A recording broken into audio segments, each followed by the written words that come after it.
Entonces, en un hemograma yo puedo encontrar anemia, policitemia, puedo encontrar leucocitosis o puedo encontrar leucopenia, puedo encontrar trombocitosis o puedo encontrar trombocitopenia.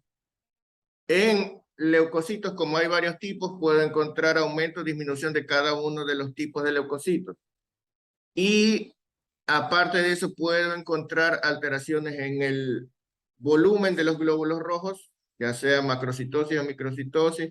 Puedo encontrar alteraciones en la cantidad de hemoglobina de los glóbulos rojos, entonces puedo encontrar hipercromía o hipocromía. Puedo encontrar alteraciones también en el volumen de las plaquetas y, por supuesto, puedo encontrar alteraciones en la forma, pero eso ya sería viendo directamente en el frotis, ¿no verdad?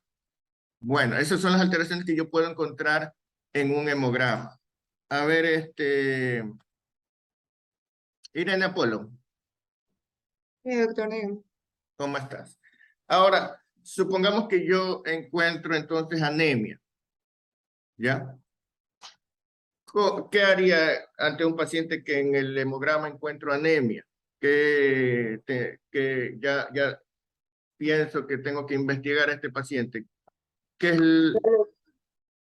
haría? Lo primero que yo haría es, después de determinar que tengo una anemia según el valor de la hemoglobina, yo me iría al volumen corpuscular medio. Entonces clasifico si tengo normocítica, macrocítica o microcítica. Entonces, dependiendo de cada una de estas aquí que ya mencioné, bueno, si está en caso la anemia de tipo normocítica, evalúo los reticulocitos, si están disminuidos o elevados. Y bueno, como Ya, sabemos, entonces lo primero que tengo que hacer, perfecto, entonces lo primero que tengo que hacer es clasificar si la el anemia, volumen. primero lo más fácil, que ahí mismo tengo en el mismo papel que me reportan, clasificarla si es una anemia macrocítica, normocítica o microcítica, ¿verdad? Y lógicamente que también voy a ver si es normocrómica, hipercrómica o hipocrómica. Entonces, una vez que he clasificado, voy a seguir un protocolo distinto para cada una. Si encuentro una anemia, lo más probable es que me encuentre con qué tipo de anemia. Ferropénica, que es microcítica. Correcto. Entonces, lo más Es probable es que también yo encuentre hipocrómica. una anemia microcítica hipocrómica y lo más probable es que eso sea una anemia ferropénica.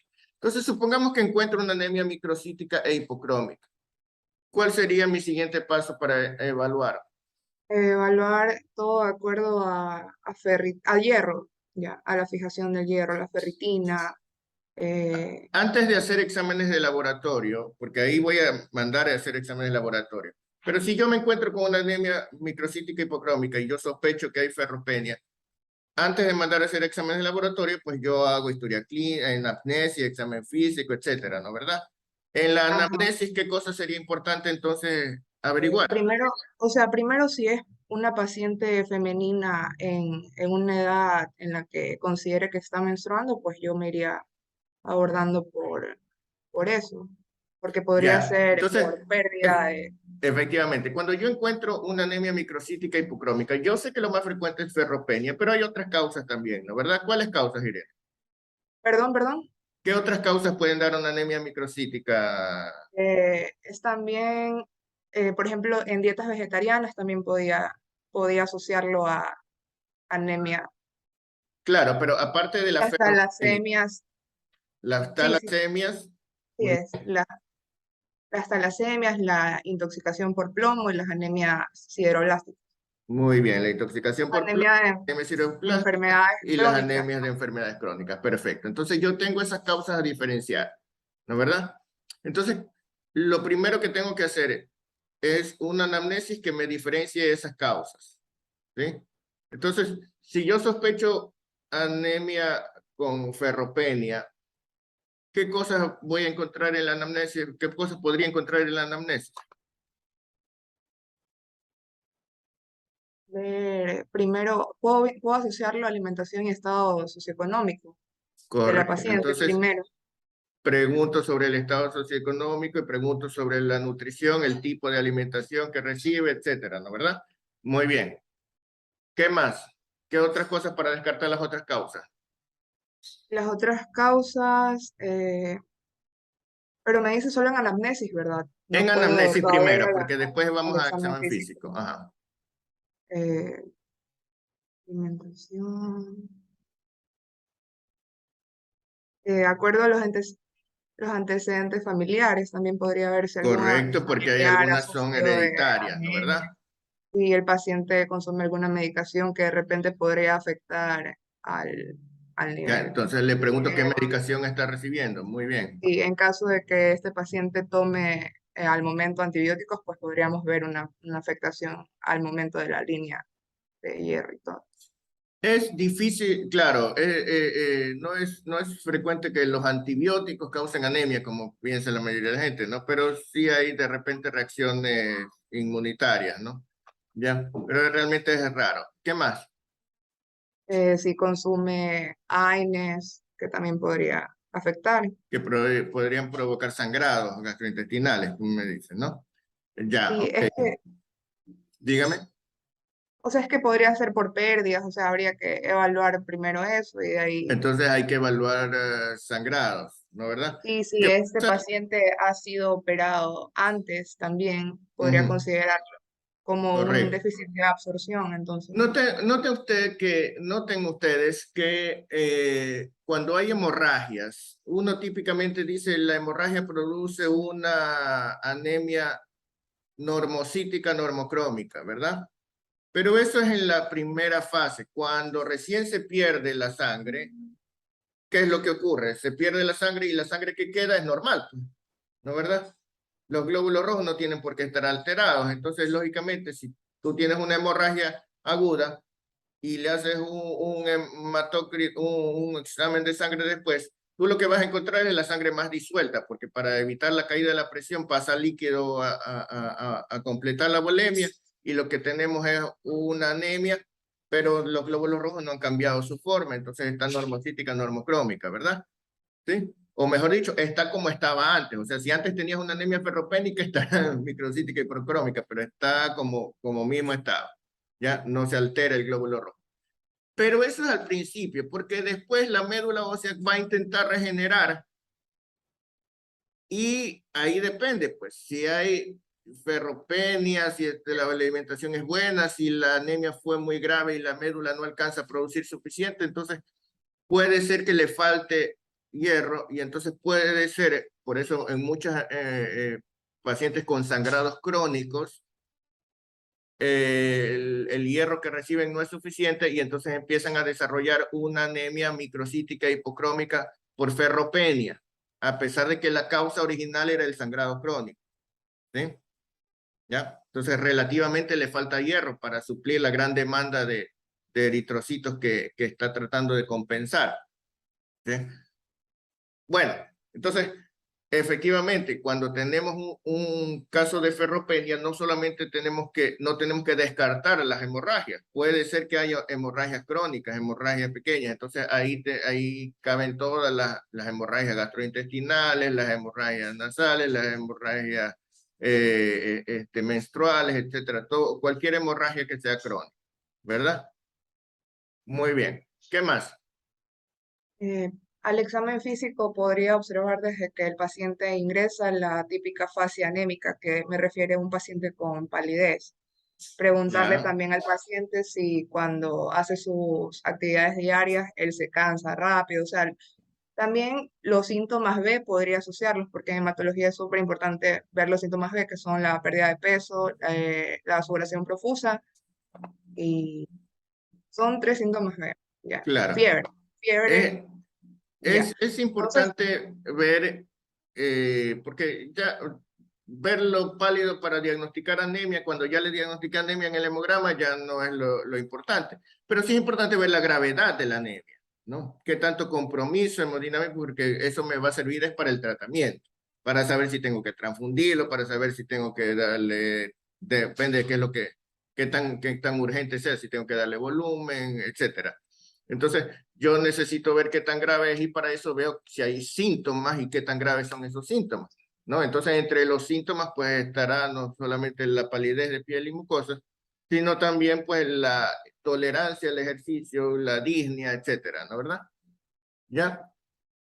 Y, pero Para el diagnóstico, porque todavía para hacer el diagnóstico diferencial de anemias microcíticas, más que ver la palidez, lo importante es ver si hay ictericia, ¿sí? Porque normalmente la ictericia es algo que usted tiene que examinar, o sea, usted tiene que buscar, coger el párpado, levantarlo, decirle que mire para abajo y allí observar la esclera, ¿sí? Porque una subictericia, una ictericia leve a veces no se nota tanto, ¿ya? Entonces, cuando ya usted observa ictericia, ya usted se puede ir orientando más hacia anemias hemolíticas, ¿no? ¿Verdad? Como la talasemia, que puede dar también una anemia microcítica, o una anemia mixta, ¿no? Que haya ferropenia y que haya otra cosa, ¿sí? Muy bien. ¿Qué otra cosa en el examen físico? Bueno, ya mencionó la evaluación de las mucosas, valoración, podría ser la valoración cardiológica también para determinar.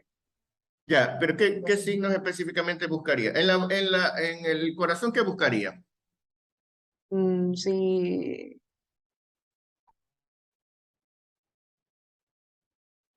el corazón, sí hay presencia de soplos. ¿Qué significaría un soplo en ese contexto? Un soplo podría estar asociado en cuanto a,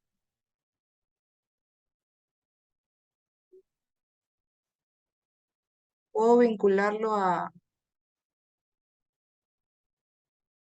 una endocarditis. Claro, un soplo para empezar podría ser funcional por la misma anemia, si es que la anemia es grave, ¿no es verdad? Un soplo orgánico podría estar vinculado pues, a muchas patologías que produzcan, que estén asociadas con una enfermedad crónica, ¿no es verdad? Entonces, un soplo podría corresponder, por ejemplo, a endocarditis bacteriana, un soplo podría corresponder a fiebre reumática, un soplo podría corresponder a una malformación congénita, ¿no? Entonces, cualquiera de esas cosas eh, podría estar asociada, ¿no? Si yo tengo una malformación congénita en el corazón, puedo pensar que también hay malformaciones congénitas en otros órganos, que a lo mejor no le están permitiendo alimentarse bien o no le están permitiendo absorber bien lo que come y que eso podría estar causando la ferropenia, ¿sí? Si ¿qué otras cosas tendría que buscar en examen físico? Yo revisaría, o sea, en cuanto a la evaluación cardiológica, continuando, seguiría con una, o sea, revisar si hay taquicardia en el paciente. Ya, O entonces el a estadio, eso me oriento, la, la, la, la hemodinamia del paciente, ¿no verdad? Vería el corazón, para vería los determinar pulsos la y gravedad, vería el llenado capilar, ¿no? si Ya, de ahí el examen físico también debería de investigar si hay visceromegalia, si hay presencia de hepatomegalia, correcto. esplenomegalia, para determinar el trabajo del vaso, o sea, si está Exactamente. Entonces tengo que ver los órganos hematopoyéticos, ¿ya? Tengo que revisar los huesos, tengo que adenopatías también. revisar el hígado, el vaso y los ganglios, ¿verdad? Eso es obligatorio. Entonces yo tengo que revisar, y eso en todos los pacientes que sospecho algo hematológico, la piel, las mucosas, el hígado, el vaso, los ganglios, ¿sí? Eso es de ley en todo paciente que yo sospecho algo hematológico, ¿sí? Piel, porque puede haber ictericia, porque puede haber petequias o sangrados, Púrpura. ¿no? Una púrpura. Mucosas, porque también puede haber petequias, signos de sangrado, signos de infección, ictericia. Hígado y vaso, porque son órganos hematopoyéticos. Ganglios, porque también pertenecen al sistema inmunitario y pueden estar agrandados en casos de linfomas, etcétera. Y huesos, ¿no verdad? Cuando me refiero a huesos, me refiero a ver si hay deformaciones, ¿no? Como en los parietales, todos los signos de hipertrofia diploica, ¿sí? Porque ahí está la médula ósea. Entonces tengo que buscar la médula ósea y todos los órganos hematopoyéticos. Eso en el examen físico, ¿no? ¿Verdad? Muy bien. Y una vez que hago esto, ¿cuál serían las posibilidades? Si yo tengo una talasemia, por ejemplo, ¿qué cosas podría haber encontrado? La alteración primero en cráneo, que ya sabemos que es la hipertrofia. Acuérdense también. La fascia en cara de ardilla, también que es Ujú. típica por las prominencias. Entonces también evaluaríamos eso al Entonces, momento del examen por supuesto que físico. ahí estamos hablando de los casos más extremos, ¿no? ¿Verdad? Porque la hipertrofia no la va a ver usted pues En la en el primera fase, sí. nacido o en las primeras fases o en los casos leves, ¿no? ¿Verdad? O en los rasgos talasémicos. Usted lo va a ver en los casos más graves. Pero si lo encuentra, pues ya lo orienta al diagnóstico, ¿sí? Si no lo encuentra, pues tendrá que descartarlo por estudios de laboratorio.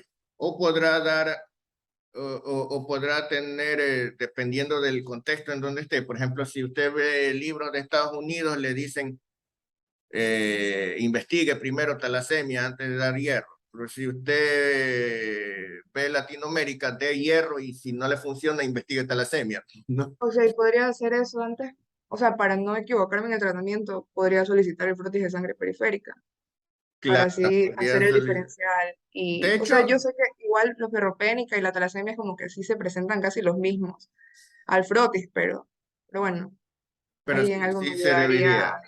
Por diferenciar. supuesto. En realidad, eso debería estar en el examen de sangre normal, ¿no? Lo que pasa es que, pues, no siempre los laboratoristas reportan las cosas, o no siempre tienen tiempo de ver bien al microscopio las cosas, ¿no? ¿Ya? Pues, sobre todo en los hospitales, así como que tienen que hacer 100 exámenes en una hora y lo único que hacen es conectarlo a la máquina. ¿Ya? Eh, entonces, El, en los libros de aquí lo que se dice es pues la anemia ferropénica es tan frecuente que hasta los talasémicos a veces tienen ferropenia y entonces mejor el tratamiento y después ver si le funcionó o no. Pero en general el abordaje diagnóstico es otro, ¿no? Ustedes saben que siempre uno valora las posibilidades, ¿no? ¿Ya? Y por eso precisamente uno conoce pues la situación socioeconómica o se da cuenta pues de qué tipo de paciente se trata. Muy bien. Entonces, ¿cómo diagnosticaría suponiendo que ya hizo el examen físico y no está seguro todavía, qué exámenes de laboratorio sería lo más importante para hacer el diagnóstico diferencial entre ferropenia, talasemia, enfermedad crónica, anemia sideroblástica? ¿Cuál? Como le mencioné, solicitaría primero un frotis de sangre periférico, esperando observar en talasemias la presencia de liptocitos, ya que son Ya, las de forma alargada o ovalada. Ya. ya. También podría, Pianocitos también son. si mi sospecha es más orientada a una anemia de tipo ferropénica, pues me basaría en la concentración del hierro, la saturación de la hemoglobina. Y en sí, para diferenciar de los cuatro que ya usted me mencionó, yo solicitaría una electroforesis de hemoglobina. O sea, esa de ahí Mire, es como que la más lo indicativa. típico en los algoritmos, porque eso realmente hay varias maneras de enfocarlo, ¿no? Lo típico en los algoritmos es pedir ferritina, ¿sí? Ustedes saben que la ferritina, ¿qué es la ferritina? La que permite la fijación, la capacidad de fijación del hierro. Ya, entonces la ferritina es, bueno, en realidad la ferritina realmente está es en los tejidos, ¿no? Ya, la ferritina sanguínea es solamente una fracción de la ferritina total, pero los estudios han demostrado que la cantidad de ferritina en sangre es muy representativa, se correlaciona muy bien con la cantidad de ferritina en los tejidos, ¿no verdad? ¿Y qué es el sitio donde se deposita el hierro? ¿No? Entonces, cuando la ferritina está elevada en sangre, quiere decir que la cantidad de hierro depositado en los tejidos es alta. Cuando la ferritina está baja, quiere decir que la cantidad de hierro depositada en los tejidos es baja. Por lo tanto, en la anemia ferropénica, si falta hierro, ¿habrá mucho hierro en los tejidos? No, habrá poco hierro en los tejidos. Entonces, en la anemia ferropénica lo normal es encontrar la ferritina baja, ¿verdad? Pero en la talasemia, en la anemia sideroblástica, etcétera, la cantidad de hierro depositado en los tejidos es alta, ¿no verdad? Ya, la anemia, la talasemia no, ¿cómo es?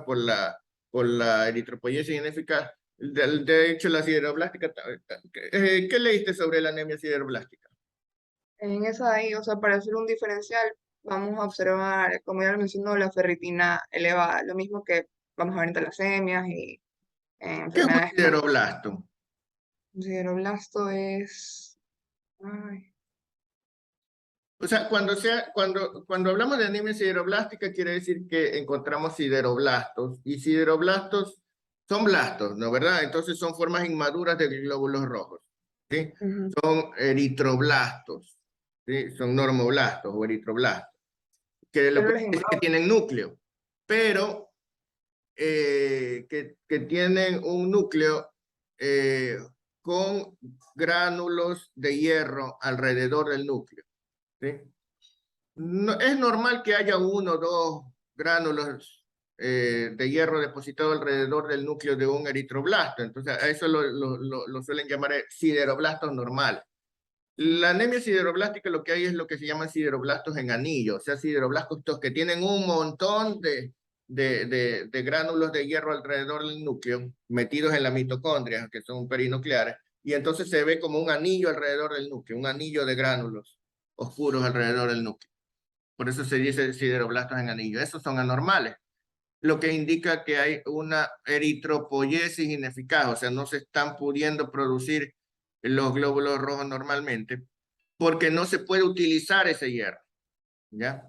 Entonces no hay cómo utilizar el hierro, o sea, tenemos suficiente hierro, pero no lo podemos utilizar para formar el eritrocito, entonces el hierro se acumula alrededor del núcleo en las mitocondrias, y lo que se encuentra son sideroblastos, ¿no verdad? Y por supuesto una anemia. Esas son las anemias sideroblásticas que pueden ser... Esas iban a estar asociadas, o sea, a intoxicación por plomo, pero ¿por qué se Hay, los asocian? hay Porque yo, congénitas y adquiridas, o sea, hay varios tipos, no es una solo tipo, hay varios tipos de anemias sideroblásticas, ¿no verdad? Entonces, ¿cuál es el problema? Que no se forman bien los glóbulos rojos, pero el organismo sí tiene hierro, es más, el organismo desesperadamente trata de absorber más hierro y se produce una cantidad excesiva de hierro. Entonces hay mucho hierro en los depósitos que no se puede utilizar. La ferritina está elevada, ¿sí? Otra razón, y por lo tanto usted va a encontrar en la anemia por intoxicación por plomo, también usted va a encontrar depósitos, pero en el citoplasma, lo que se llama un punteado basófilo, ¿no? Eso es lo típico. Entonces, ¿qué pasa en estos casos? Como no se puede utilizar bien el hierro, no se forman suficientes glóbulos rojos, hay anemia, pero la cantidad de hierro está aumentada, ¿sí? Entonces la ferritina está aumentada. Lógicamente que todo esto estamos hablando de un paciente que no lo estamos estudiando durante una infección bacteriana, porque durante una infección bacteriana ustedes ya saben que el hierro se autosecuestra, ¿ya? Entonces, si usted en el transcurso de una infección bacteriana se va a producir más ferritina porque se va a depositar más hierro en los tejidos, ¿no? Porque se va a secuestrar el hierro de la sangre. Entonces, usted no debe, como ya les decía, ni diagnosticar ni tratar una anemia ferropénica mientras estamos en una infección bacteriana. Usted tiene primero que curar la infección bacteriana. Pero fuera de ese caso, la ferritina va a estar aumentada, va a estar disminuida en las anemias ferropénicas y va a estar aumentada en los otros casos, ¿no verdad? Entonces, por eso en los algoritmos clásicos se dice, pues si usted tiene una anemia microcítica, pídale ferritina, ¿no? El problema es que no le dicen, en la mayoría de los algoritmos no le dicen, pero tenga cuidado que no esté infectado. ¿Ya? Ya, porque eso ya se supone que usted lo sabe, ¿no? Entonces, suponiendo que no está infectado, que lamentablemente en los hospitales no es lo usual, porque cuando llega el paciente al hospital suele estar infectado, o se infecta en el hospital, pero igual tiene que... Estamos hablando de un paciente que no, que ya se ha estabilizado, que ya se resolvió la parte infecciosa, ¿sí? Entonces ahí sí, pedimos ferritina. De hecho, se pide todo el perfil de hierro, te pide ferritina, transferrina, pide hierro sérico, etcétera, saturación, ¿ya? Entonces, con esos valores usted puede diagnosticar ferropenia, ¿sí? Y allí, si diagnostica ferropenia, pues le da tratamiento, ¿ya? Y después del tratamiento, usted hace otros exámenes para corroborar. Por ejemplo, si usted da... si usted da tratamiento con hierro, ¿qué va a ser lo primero que va a pasar? ¿Qué cree que va a pasar en los exámenes de laboratorio? Creo que se demoraba en corregirse el hierro, si no me equivoco, Sí, ¿verdad? O el sea, por hierro... más que yo administre, porque hay Ujú. cierta capacidad de absorción, Así es. entonces se Entonces, va a... la capacidad de absorción, bueno, en las anemias, cuando hay ferropenia, la absorción de hierro está aumentada, pero igual es lenta, ¿no? Porque siempre es lenta, ¿ya? Entonces, usted debe saber que el primer signo que usted va a encontrar de que está respondiendo al tratamiento es que aparecen reticulocitos. Porque la médula, sabiendo que hay anemia, en el primer momento en que usted le da hierro, hace lo posible por agarrar y formar algún eritrocito y lo manda cuanto antes a la circulación. ¿Sí? Se dice que en una semana de tratamiento va a tener usted un aumento de reticulocitos en sangre cuando le ha dado hierro a una anemia ferropénica, ¿sí? Entonces, el hecho de que después de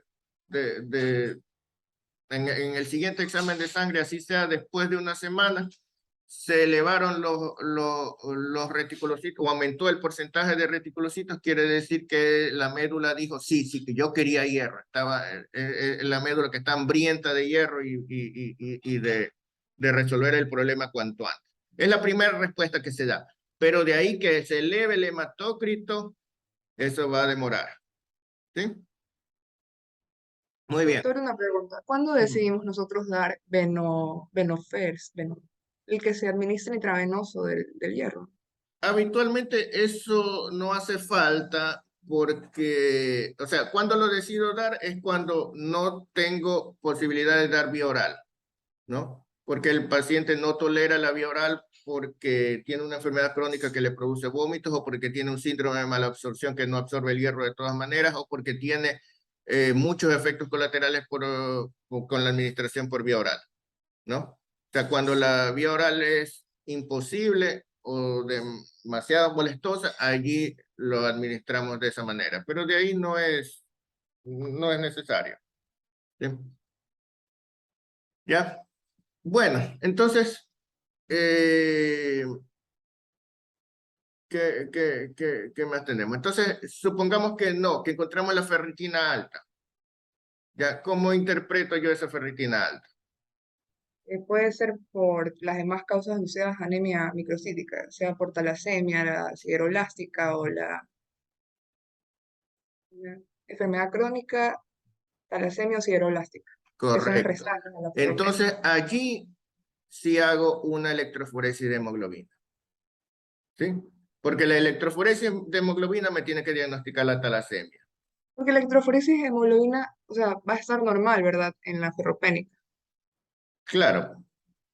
Claro, Ya, entonces, ahí hago una electroforesis de hemoglobina y si la electroforesis de hemoglobina me sale normal, si encuentro que no hay signo de talasemia, no hay electroforesis que me diga que hay talasemia, Entonces, allí tendría yo que pedir determinación de sideroblastos, ¿no? Porque los sideroblastos no se ven en una tinción normal.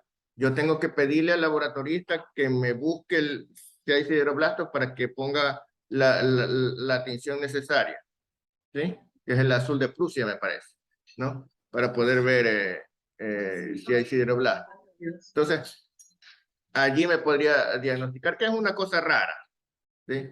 Ya le digo, la mayor parte de las veces entre anemia ferropénica o talasemia, usted va a encontrar el diagnóstico, ¿no? O enfermedad crónica. Para diagnosticar anemia por enfermedad crónica, pues tengo que diagnosticar que hay una enfermedad crónica. Y eso no es tan difícil, pues, ¿no? Ya. Bueno, entonces así más o menos haría el diagnóstico. ¿Cómo terminaría de diagnosticar una intoxicación por plomo? Nivel de plomo sérico sería. Busco el nivel de plomo en sangre, simplemente. Aparte de eso, los antecedentes y los otros síntomas, ¿no? ¿Qué Si ha antecedentes? estado en algún trabajo, si Ujú. ha trabajado, no recuerdo los lugares en específico, la verdad, pero ay, creo que eran construcciones, ¿no? ¿Dónde hay Con, plomo? con pintura, en Ya en pintura, aunque las Dios, pinturas, aunque las pinturas modernas generalmente ya casi tienen como menos que ya plomo, no tiene, sí, sí. eso se veía más antes, Ujú. ¿Qué más? eh, en fábricas donde En los exista. talleres de soldadura, por ejemplo, ¿sí? Ya. O podría darse una intoxicación por plomo porque un paciente tiene una bala incrustada o algo así.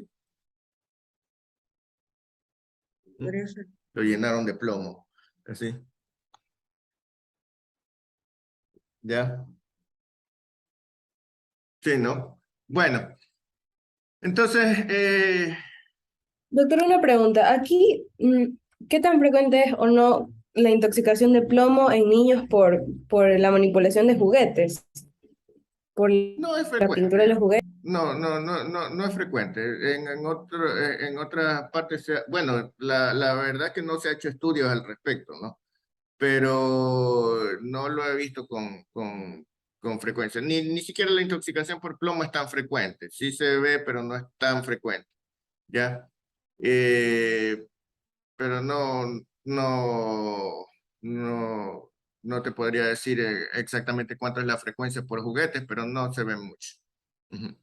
Ahora, pues habría que hacer un estudio al respecto, ¿no? Pues de pronto eh, encontramos algo que no se ha visto, ¿no?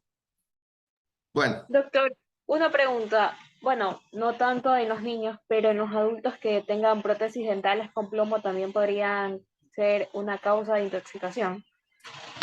claro, lo que pasa es que no es una cantidad importante, pero sí, ujú, sí es posible. ¿Ya? De hecho, en las balas tampoco suele ser, se puede producir con el tiempo, ¿no? Pero no es, Hay no, casos que no las retiren, supongo, para claro. cuando no se Es que hay puede. casos que no se retiran, pues hay casos que, Exacto. ya hay casos que no se logran retirar, ¿no? En el doctor House, olvídale, el doctor House. Bueno, continúa.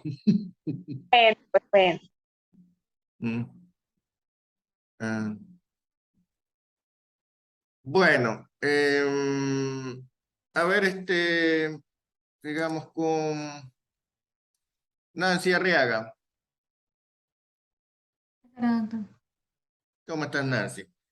A ver, Nancy, supongamos que estamos hablando ahora de una anemia normocítica, ¿ya? ¿Cómo haríamos el enfoque diagnóstico? Yo estoy acostumbrado a decir aproximación, pues ese no es buen castellano. ¿Ya? En una anemia normocítica, ¿qué harías? Tienes un paciente que te sale una anemia normocítica en el hemograma. Primero haría un hemograma completo, o sea, No, pues ya O hiciste el hemograma, pues sospecha ya te de... salió ya hiciste el Ah, hemograma, ya. pues ya te salió la anemia normocítica. Pues ahí viste que había. Ver si hay enfermedades crónicas. O ¿Ah? si presenta un volumen corpuscular medio normal. Por Ya eso, mismo. estamos hablando de que te salió un volumen corpuscular medio normal. ¿Qué harías? O sea, mediante la anamnesis, preguntaría si ha tenido hemorragias antes. Ok, muy bien, ¿qué más? También por la pérdida o por destrucción mm, del mecanismo fisiopatológico. Preguntaría también el color y ¿Pero qué le vas a preguntar? O sea, ¿qué harías tú? Ujú. o sea, primero preguntaría si ha tenido hemorragias antes, el color de la orina, de las heces. ¿Cómo preguntarías sobre las hemorragias? ¿Qué le digo? ¿Ha tenido hemorragias antes? Así, nada más. O sea, si ha tenido como que sangre en las encías, ¿Dónde o más? epistaxis, en la conjuntiva. Ya, pero en Pistaxi no le vas a preguntar porque te va a decir, ¿y eso qué? Ah, bueno, sangrado por la nariz. Ya, ¿qué más? En la conjuntiva, o sea, en el ojo, ya tenía como que Mm, rojas. correcto, ¿qué más? El tipo, o sea, si Si le han salido puntitos rojos en ha la piel. sangrado, Ya, ¿qué más? también salido Sangrado, puntitos en la piel. ya, ¿qué más? Mm, en las encías ya le dije que también Así puede es. sangre. Mm, por ejemplo, en el examen físico podría ser No, pues mediante... estamos preguntando sangrados todavía. ¿Qué más preguntaría? Mm, bueno, la menstruación se ha tenido abundante o Claro, exacto, eso también. ¿Qué más? en las heces, o sea, si ha tenido sangre con heces. Si han tenido sangre en las heces o si las heces están de un color muy oscuro, porque a veces no lo va a reconocer como sangre. ¿Qué más? Si ha tenido cirugías previas. La orina, si ha salido de color más oscuro que lo normal. Muy bien, ¿qué más? Si ha tenido cirugías previas, correcto. ¿Qué más? Mm, le han diagnosticado úlceras gástricas. Oh, correcto, muy bien. Si ha tenido gastritis, úlceras. Ujú. ¿Ya? Bueno, ¿qué más harías? También si ha tenido vómito con sangre. Ujú. Muy bien. ¿Qué otras cosas harías entonces? Ya investigaste sangrado, supongamos. ¿Qué más harías? Si ha tenido presencia de parásitos. Sí, correcto, muy bien. Presentaba parasitosis. Muy bien, ¿qué más? Mm, preguntaría sobre la alimentación. Ya, bueno, pero orientado a que haya ferropenia, ¿no? Claro, también, por ejemplo, si puedo tener parasitosis. Ajá, ya. ¿Qué más? Ahora sería el examen físico. Dime una cosa, si una anemia es normocítica, ¿significa que los glóbulos rojos, que todos los glóbulos rojos tienen tamaño normal? Mm,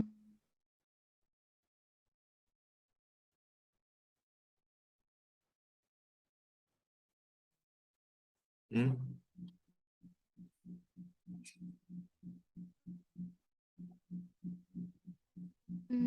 no, no creo. No. ¿Qué significa que una anemia sea normocítica?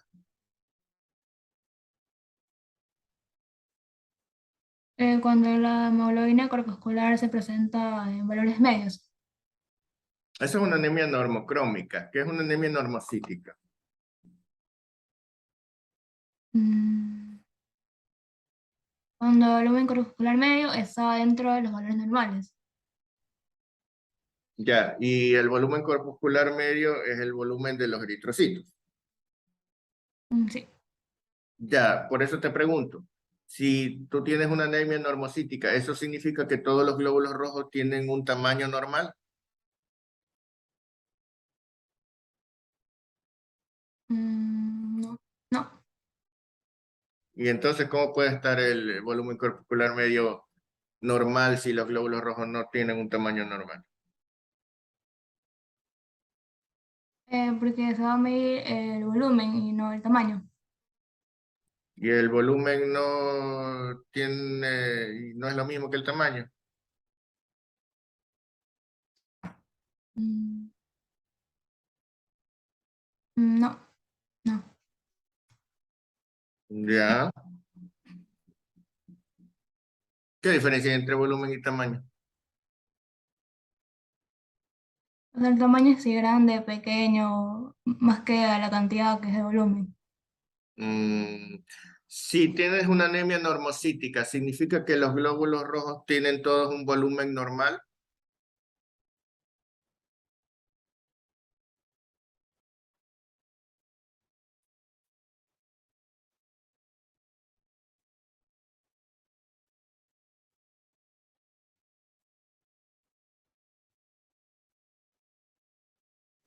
Eh, mm,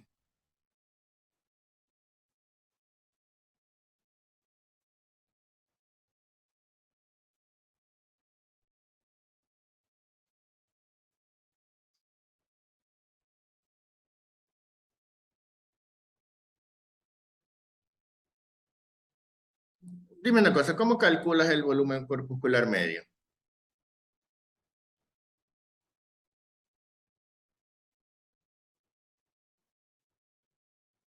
Se calcula a partir del hematócrito y el número de Matías. Ya, entonces, ¿cómo lo calculas? O sea, el hematócrito por 1000 dividido para el número de Matías. Imagínate que tengas un hematócrito de 45% y los hematíes son 4 millones y medio por milímetro cúbico. ¿Cuánto sería el volumen corpuscular medio?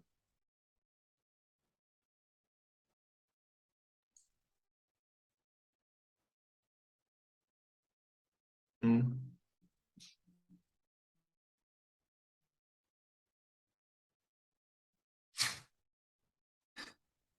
Mm,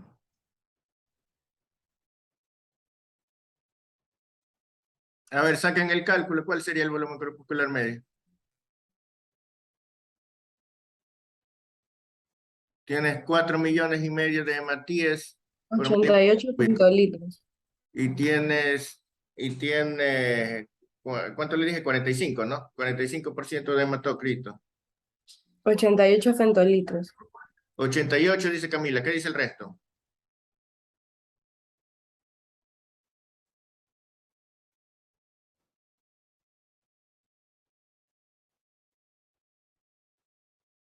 Mm.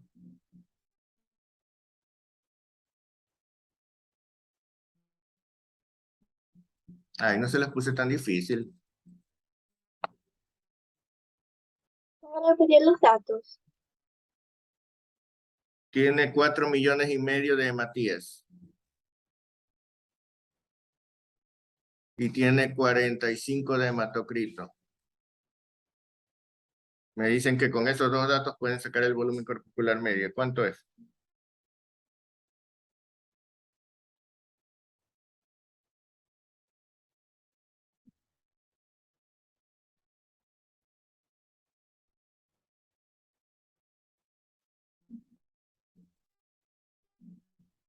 Nadie. Habla en Yo le serio. 100, ¿Ah? 100 femtolitros, doctor. 100, dice Eric. ¿Qué dice el resto?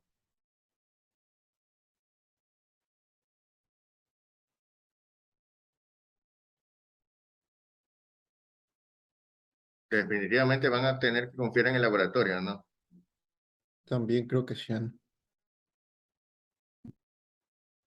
Luis Guacho dice que 100.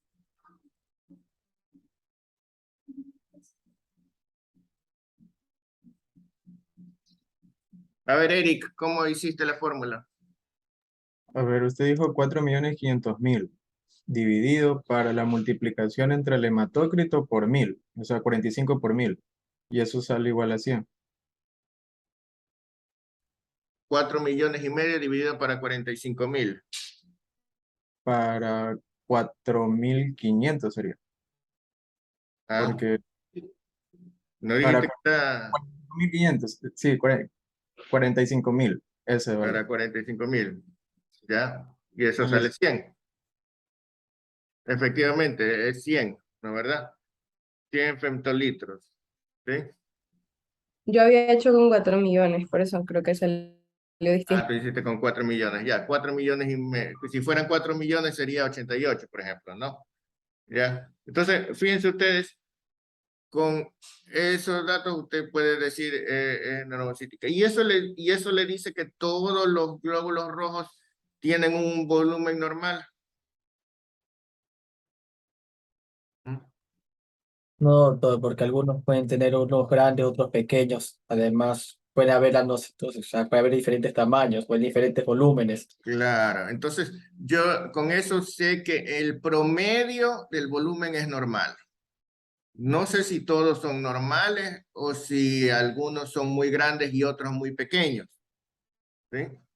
Entonces, una cosa que yo debería saber, pues es eso, si todos son muy grandes, todos, digamos, todos son normales o si algunos son muy grandes y otros son muy pequeños y ya, si tengo, con qué valores del hemograma puedo saber eso?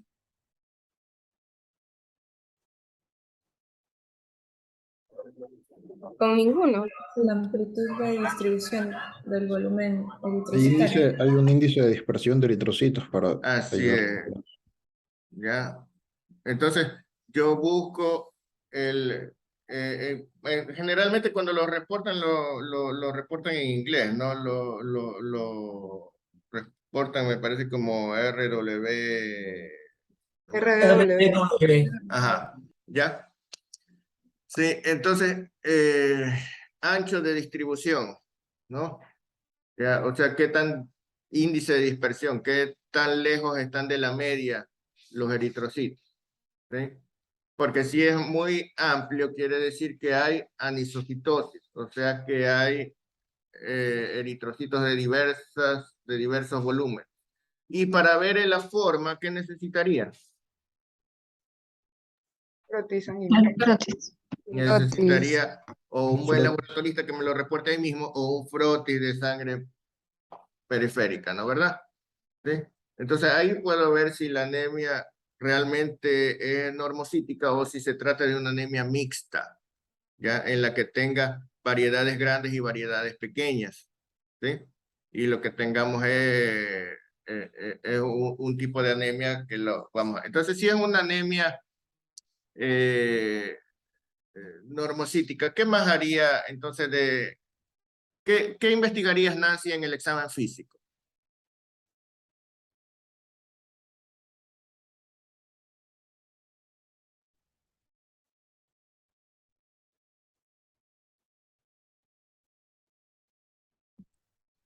En la piel vería si hay ictericia. Muy bien, correcto. ¿Por qué necesitas ver si hay ictericia? Mm,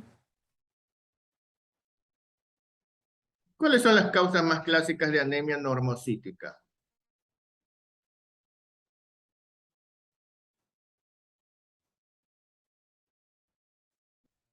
las anemias hemolíticas.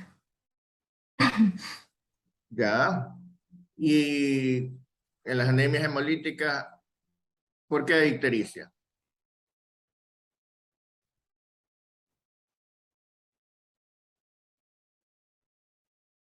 Por el aumento de la bilirrubina indirecta. Muy bien, perfecto. ¿Por qué aumenta la bilirrubina indirecta?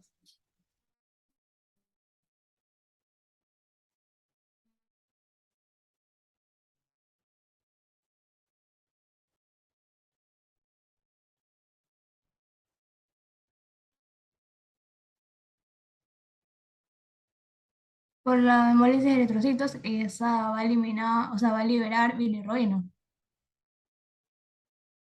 ¿Hay bilirrubina dentro de los eritrocitos?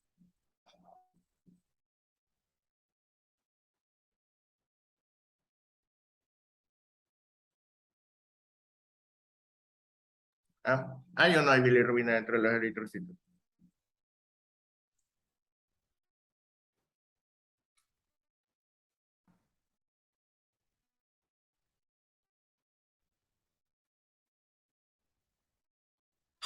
Contéstame, pues. No me ignores.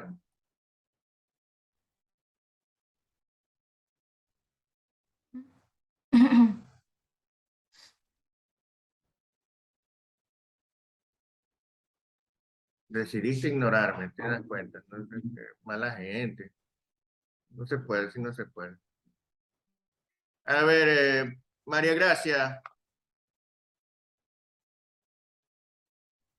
Bien,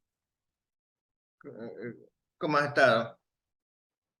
ahí. Ahí. Yo sé que has estado ahí, pues ¿dónde más vas a estar? Pero le pregunto, ¿cómo has estado? Bien, bien, todo bien, doctor. Ah, Gracias por ya, ok. preguntar. Está bien. Bueno, ¿hay bilirrubina dentro de los eritrocitos? No, doctor.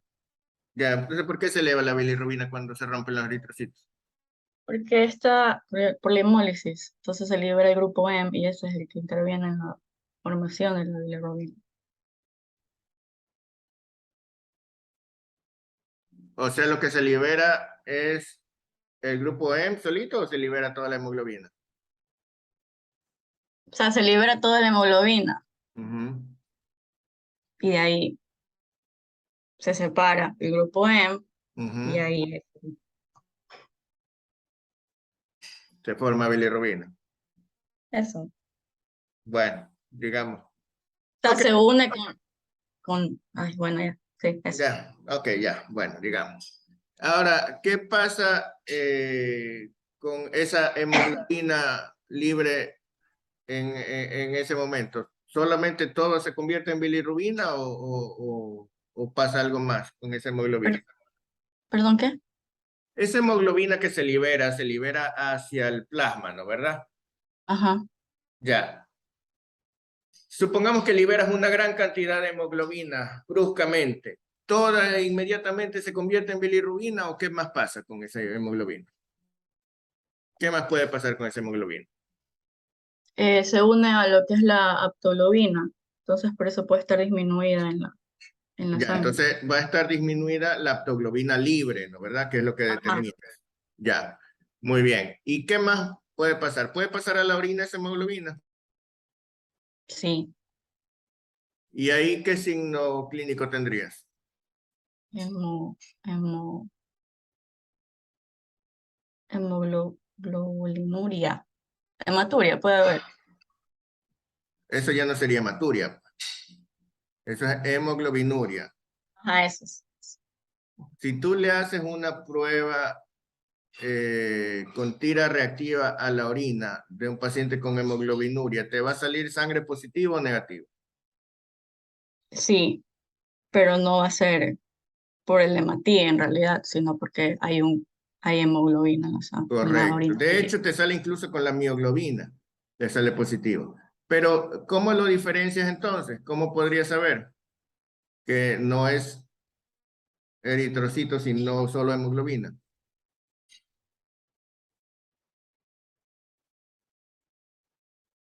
Por el, por el examen, pues ahí sale si son hematíes o no son hematíes, o Entonces, el en el color de la orina examen, también.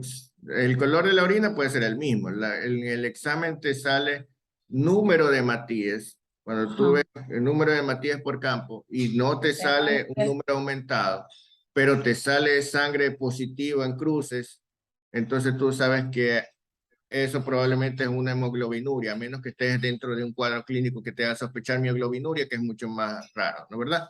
Entonces, ¿qué, eh, qué cosas si tú estás sospechando una anemia hemolítica? ¿No? Porque tú puedes tener una anemia normocítica normocrómica, realmente normocítica normocrómica, suponiendo que no es una anemia mixta, porque tengas una anemia hemolítica, porque tengas una hemorragia, ¿verdad? Si tú estás sospechando en una anemia hemolítica, ¿qué cosas preguntarías en la anamnesis y qué verías en el examen físico?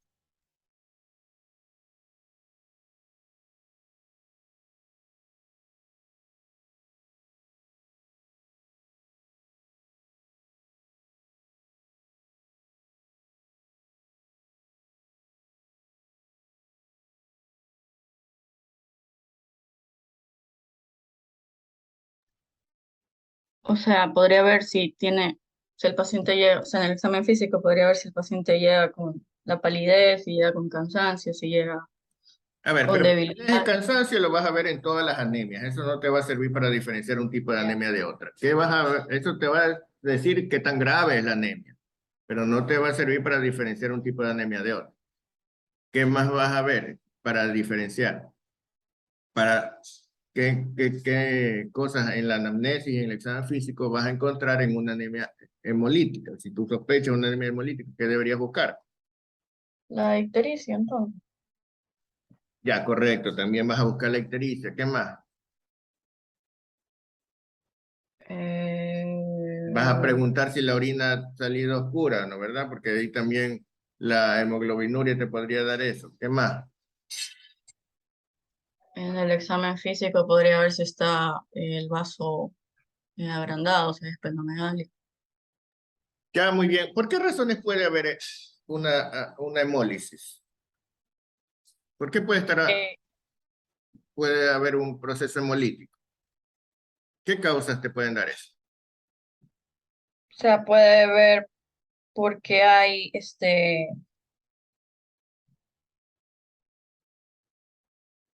porque hay un hematoma, porque hay hemorragia, o sea, porque hay, no, hemorragia no, disculpe, porque hay un hematoma, puede haber una epidermólisis porque hay demasiada sangre, o sea, demasiados glóbulos rojos también. Ya, a ver, entonces puede haber la hemólisis es un proceso normal, ¿no? Suponiendo que hay una Ajá, hemólisis aumentada.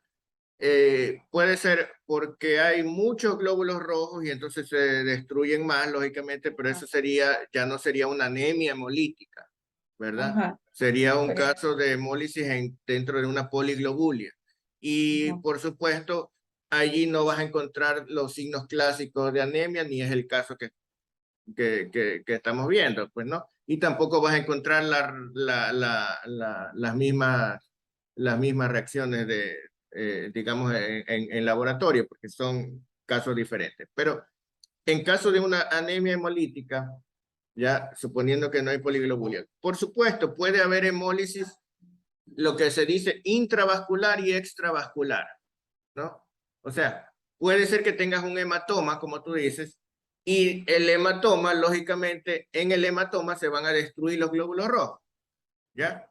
Entonces, obviamente allí vas a tener una hemólisis extravascular, ¿sí? ¿Ya? Bueno, ese es un caso. Y en la hemólisis intravascular, ¿por qué se producirían? Pero entonces, en caso de que tú tengas una hemólisis intravascular, tú lo que tendrías es que buscar el hematoma en el examen físico, ¿no verdad?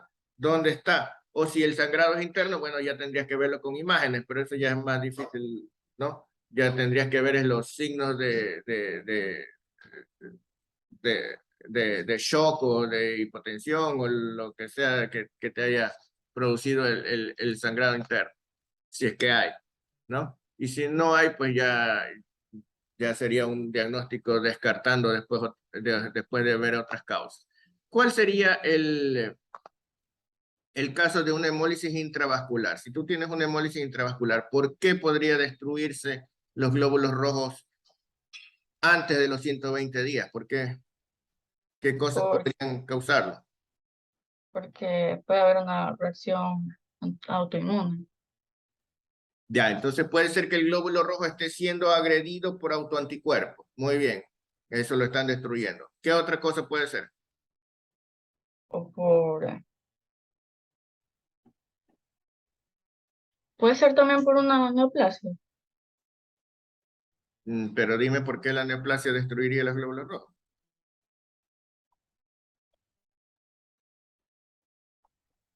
Mm.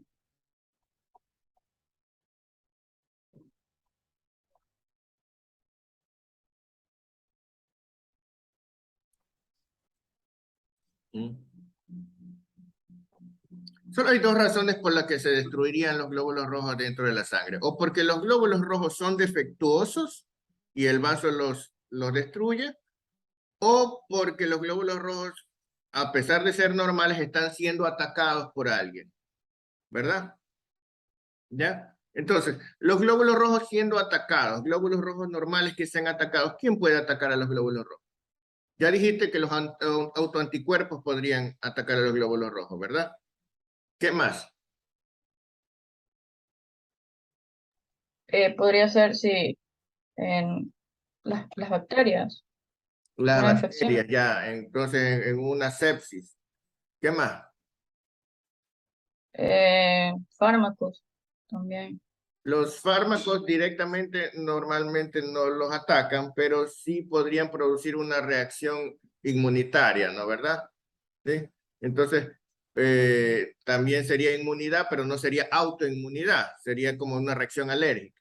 Ya. Pero yo vi que si cuando había un defecto, o sea, si ya tenía un defecto en la membrana, Claro, pero es que el eritrocito podía...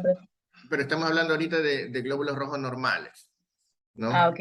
Sin defecto, que sean atacados. Pueden ser atacados entonces por una reacción inmunitaria que puede ser autoinmunitaria, pero también puede ser una reacción anafiláctica y también puede ser una reacción isoinmunitaria. ¿En qué caso? En los casos de incompatibilidad. En los casos de incompatibilidad, en las transfusiones sanguíneas, etcétera, ¿no? ¿Verdad? ¿Ya? Entonces, ¿qué cosas tendrías que ver? Todas esas cosas se ven en historia clínica, porque si tú tienes una reacción de incompatibilidad, ¿cómo lo vas a saber? Pues es un neonato que no es del mismo tipo sanguíneo que la madre y que es un tipo no compatible, etcétera, ¿no? ¿Verdad? ¿Ya? ¿Cómo vas a saber si tiene una reacción porque lo transfundieron? Pues le preguntas si lo transfundieron. ¿Ya? Entonces, esas son cosas que ves en historia clínica. Entonces, tienes que saber las causas para saber qué preguntar. Entonces, tienes reacciones de inmunidad, de isoinmunidad, bueno, si es una reacción autoinmune, pues el paciente tiene una enfermedad autoinmune. Entonces, pregúntale por signos de enfermedades autoinmunes. ¿Cuáles son las enfermedades autoinmunes más comunes? Lupus. Ya, entonces si el lupus es una enfermedad común, pues pregúntale si ha tenido, qué cosas puede haber tenido alguien con lupus. Ese eritema. Ya, muy bien, eritema malar, eso lo verías también en el examen físico. ¿Qué más? ¿Era artritis o artrosis? Artritis, ¿no? Ya. Dolor, ajá, puede ser, tenía dolor articular. Pero en un niño puede ser. Y claro. Ah, ok. Ah, sí, pues el lupus es el lupus, para quien sea que le dé, ¿no? Es más frecuente en niñas o en adolescentes, es más frecuente, pero en cualquier edad podría dar, ¿no? Ya, y sexo. Entonces, tenemos el signos de autoinmunidad. ¿Qué otras cosas se ven en los pacientes con autoinmunidad?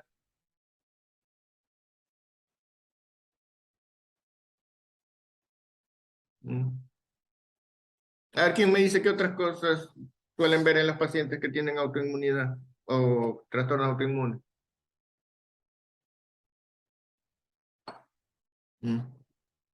Lesiones dermatológicas. Ya, muy bien, ¿qué más? Un síndrome nefrótico, un síndrome nefrítico, por el lupus. Nefropatía en general. Sí, ¿qué más? ¿Qué me dijiste, Román? Nefropatía, doctor. Ajá, sí. ¿Qué más dijeron por ahí? Enfermedad de Raynaud también. El fenómeno de Raynaud, muy bien. Endocrinopatías. Pueden también presentar Afectación en los vasos. Ujú. Ya, entonces hay algunas cosas que pueden verse, ¿no? Bueno, entonces estábamos en eritrocito normal siendo atacado. ¿Qué otra cosa puede atacar María Gracia al eritrocito? ¿Alguna infección puede atacar al eritrocito y destruirlo? Sí, sí le di, la infección. Sí, pero Te dije la sepsis. ¿Qué más? ¿Qué otra infección? Una infección por micoplasma. Ya, dime algo que característicamente ataque los eritrocitos y los destruye y provoca crisis hemolíticas. El paludismo. El paludismo, ¿verdad? El paludismo clásicamente es una infección ¿de qué tipo?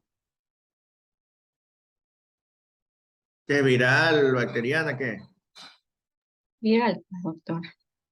No, pues habla serio. ¿Dónde vives para ir a golpear? Te digo, pues, que... Parasitario. ya. Bueno,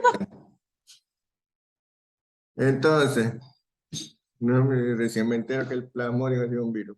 Entonces, es un parásito, ¿no? ¿Verdad? Ya es un parásito. Lo que pasa es que no es un parásito intraluminal, es un parásito sanguíneo, ¿no? ¿Verdad? Entonces, aquí tenemos glóbulos rojos que de por sí podían ser normales, pero están siendo atacados, ¿verdad? ¿Y qué cosas pueden hacer que se destruya simplemente porque es anormal? ¿Qué puede fallar en el glóbulo? ¿Qué partes tiene el glóbulo rojo? ¿Qué cosa? No escuché. A ver, el glóbulo rojo es una célula, ¿verdad? Las células tienen membrana, citoplasma y núcleo, ¿sí o no? El glóbulo rojo también, por lo Sí, pero tanto... el glóbulo rojo. Ya, no tiene núcleo. Entonces el glóbulo rojo tiene membrana y citoplasma, ¿verdad? ¿Y qué tiene el glóbulo rojo dentro del citoplasma? Tiene hemoglobina, tiene organelas, tiene enzimas. ¿Cuáles de ellas podrían estar mal? La membrana. Podría estar mal la membrana. ¿Qué más podría estar mal? Podría estar mal. Las enzimas también. ¿Qué enzima clásicamente? La glucosa 6 deshidrogenasa, creo que es. A ver, repite bien. La glucosa 6 deshidrogenasa. La glucosa 6-fosfato deshidrogenasa. Eso es. Ya. La glucosa 6-fosfato deshidrogenasa. Y podría estar mal la hemoglobina también, ¿verdad? Entonces, ¿qué cosas producen hemólisis? Producen los trastornos de la membrana del eritrocito, el déficit de glucosa 6-fosfato deshidrogenasa, las hemoglobinopatías. ¿Sí? A ver, mencióname hemoglobinopatías.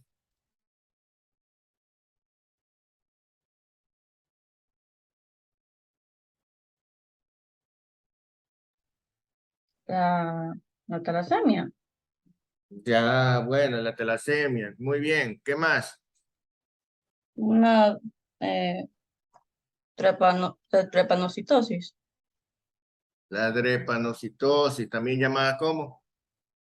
La anemia falciforme. Anemia de células falciformes. Ya, entonces, y los defectos de membrana, ¿cuáles enfermedades producen?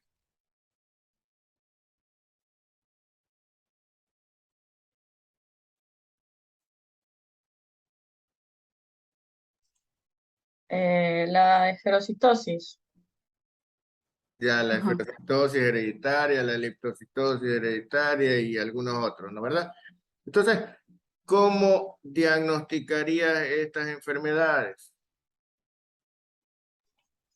Puedo pedir un frotis de sangre para Ya, ver la entonces, forma. de todas estas causas de anemia hemolítica, ¿cuáles podrías diagnosticar viendo el frotis nada más?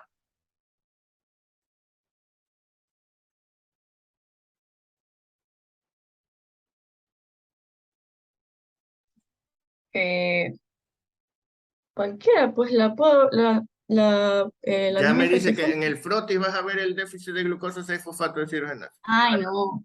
Entonces no me La digas anemia pues, ¿cuáles falciforme vas a o la ver? esferocitosis. Ya. ¿Y la talasemia? Y la talasemia también. de ¿Qué los vas en la diagnósticos. frotis en la talasemia? Los diagnósticos.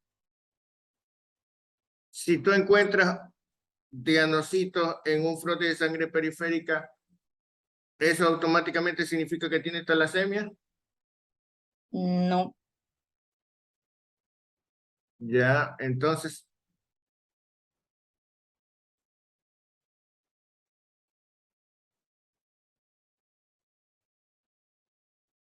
eventualmente se pueden encontrar diagnósticos en el frotes normales y pueden estar aumentados en diversas patologías, pero son más numerosos y más característicos de la talasemia. Son un diagnóstico de sospecha. Ahí tendrías que diagnosticar talasemia. ¿Cómo diagnosticas talasemia?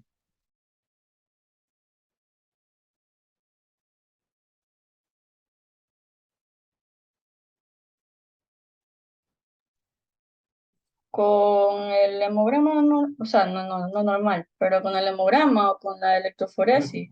Ya, a ver, pero ya para llegar a diagnosticar necesitas la electroforesis de hemoglobina o el estudio genético directamente, ¿no es verdad? ¿Qué, qué, cómo diagnosticarías el déficit de glucosa 6-fosfato? De cirogenasa.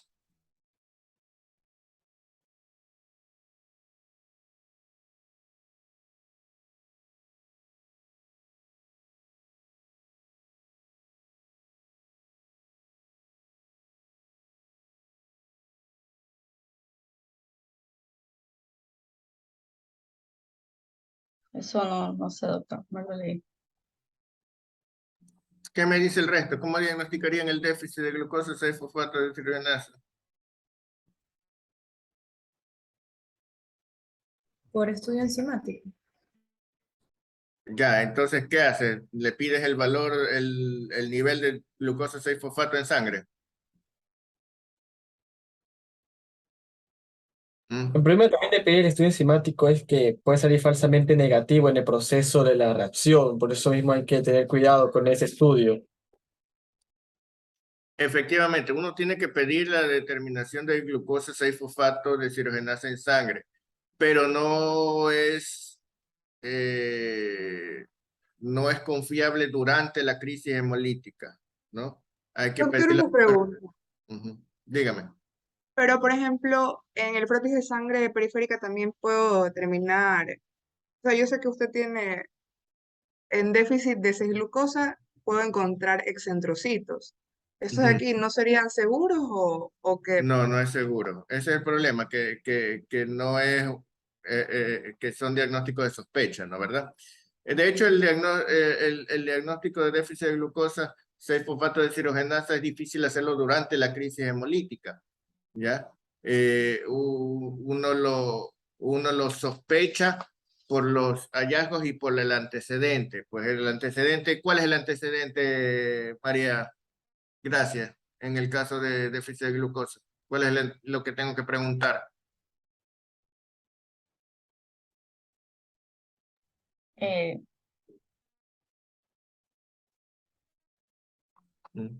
¿Cuándo se produce la crisis en un paciente con déficit de glucosa 6-fosfato de cirogenasa? cuando, por los fármacos, por algún fármaco, por un antibiótico. Ya, entonces se ha recibido fármacos. De hecho, hay algunos que son más proclives a provocar la crisis, ¿no? ¿Cuáles fármacos son más proclives a provocar las crisis en estos pacientes? Creo que era la cefalosporina, creo. Las Mm, aspirinas también podrían ser. ya, sí. ¿Qué más? ¿Cuáles más? ¿Cuáles que sean más característicos? Las sulfas. Las sulfas, muy bien, las sulfas son muy características. Sí. Eh, La nitrofurantoína. así es, los nitrofurantoínas y sus derivados, muy bien. ¿Ya? Los AINES. Los AINES, correcto. Ujú. ¿Ya? Entonces, Los fármacos para el paludismo también. los antipalúdicos, así es, los antipalúdicos, la cloroquina, etcétera, ¿no? Todos esos son clásicamente los que más producen crisis hemolíticas en los pacientes que tienen este déficit. Y un alimento, varios alimentos, como ¿cuáles? Las habas. Las habas son las más conocidas, ¿no? También los garbanzos, bueno, y algunas otras cosas. De hecho, eso es lo que le ha dado a esta enfermedad a veces el nombre de favismo, ¿sí? ¿Ya? Precisamente por las habas, ¿no? Fava, el favismo, ¿no? Entonces, eso se pregunta, ¿no?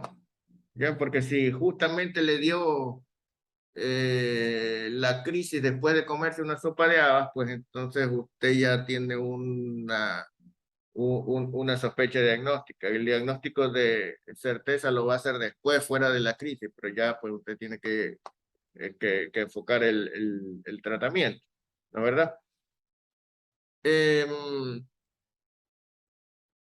¿Y el paludismo? ¿Cómo lo diagnostica?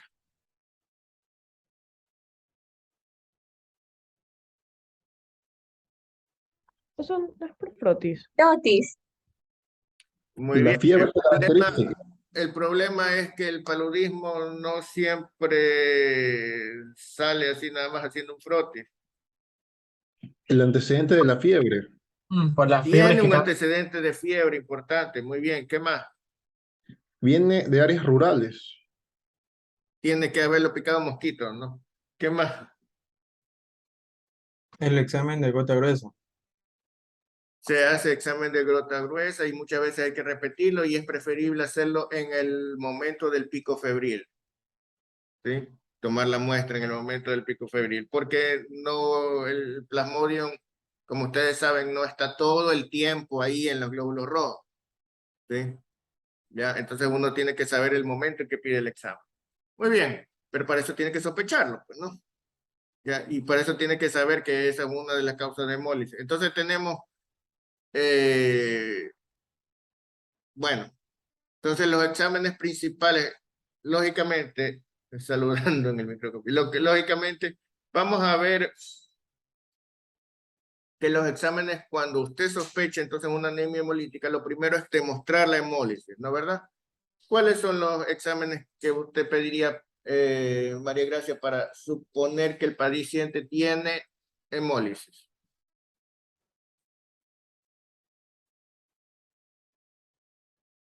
Puede ser para ver los niveles de aptoglobina, puede ser para la prueba de COMS para ver si si es autoinmune. Si hay inmunidad, ¿correcto? Ujú.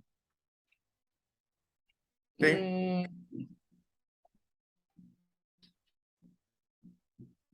Ya, LDH también a veces se pide.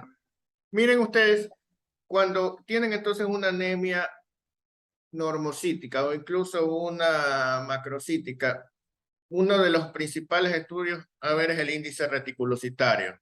¿Sí? Ya, porque ahí empieza usted a diferenciar todas estas cosas. Y por supuesto el frote de sangre periférica, ¿no? Muy bien. A ver, a ver, Eric Caicedo. Presente, doctor. Presente, muy bien. A ver, Eric, ¿cómo has estado? Bien. Cuéntame, ¿qué harías en caso de que encuentres una anemia macrocítica?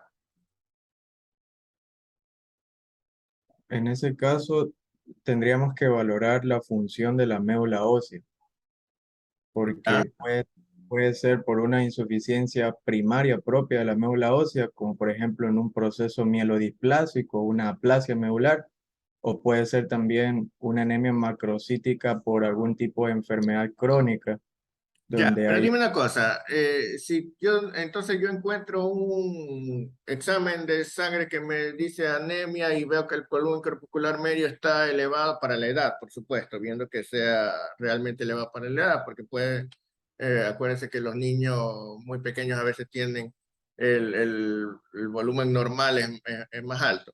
Pero suponiendo que está elevado para la edad, entonces yo digo, bueno, hay que hacerle un aspirado de médula ósea, ¿así? No, o sea, directamente no. Lo podemos confirmar mediante estudio de laboratorio, entre ellos el índice reticulocitario. Ya, entonces, ¿qué haría? Pedirías un índice reticulocitario. Muy bien. Y ahí, Ahí ver si es que existe formas inmaduras de los eritrocitos y valorar las líneas celulares, porque como puede ser un trastorno de médula o ósea, sea, puede, un frotis de sangre periférica y el índice reticulocitario, ¿no? ¿Verdad? Ya, y entonces ahí, ¿cómo te orientarías? si existe un índice reticulocitario aumentado, nos indica de que hay formas inmaduras. Lo confirmamos con un frotis y vemos que hay blastos o eritrocitos gigantes. Entonces, ahí tendríamos que el siguiente paso es ver si esa es aislado, o sea, solamente de la línea de los eritrocitos o viene acompañado de otras alteraciones, por ejemplo, de los leucocitos o de los trombocitos para ver si es una aplasia completa o un síndrome. A ver, pero me estás hablando de un índice reticulocitario aumentado Sí. y en una aplasia tú encontrarías índice reticulocitario aumentado. No, porque la médula no está produciendo eritrocitos. Ya, pero entonces ponte de acuerdo. ¿Qué me estás diciendo? Cuando la médula ósea tiene una función normal, es capaz de regenerar la pérdida, entonces ahí va a haber índice reticulocitario aumentado, pero si está anormal por algún defecto, entonces va a estar disminuido porque no tiene la capacidad. Ya, entonces supongamos que encuentras un índice reticulocitario aumentado. ¿Cuál sería tu siguiente paso? Tienes una anemia macrocítica con un índice reticulocitario aumentado. Ya, ese podríamos orientarnos como que haya falta algún tipo de suministro necesario para que se produzca la correcta maduración de los glóbulos rojos.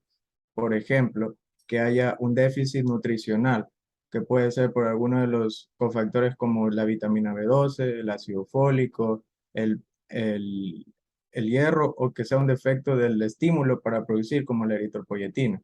Correcto. Y entonces, ¿cuál sería qué harías para Si, diferenciar eso?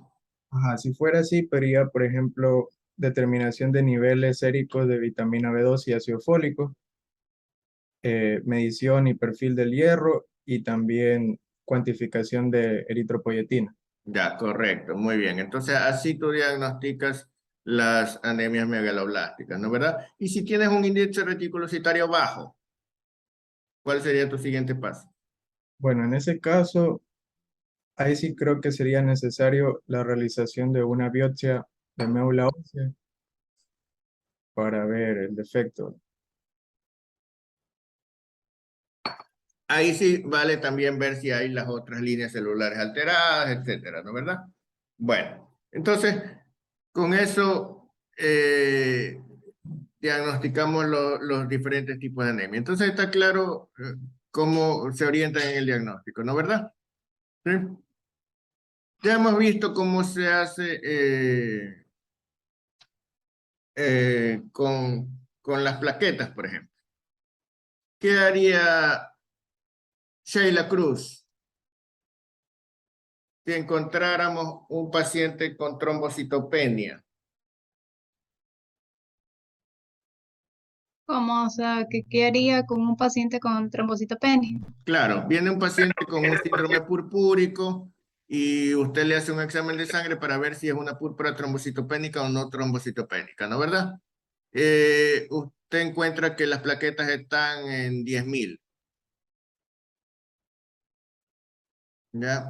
Independientemente del tratamiento, ¿cómo orientaría el diagnóstico, no? Pues yo sé que tendría que tratarlo, pero para el diagnóstico, ¿qué es lo que nos ocupa en este curso? O sea, tendríamos que ver, o sea, si es trombocitopénica, o sea, si habría un desorden, ya sea en la producción, ya sea por un daño medular,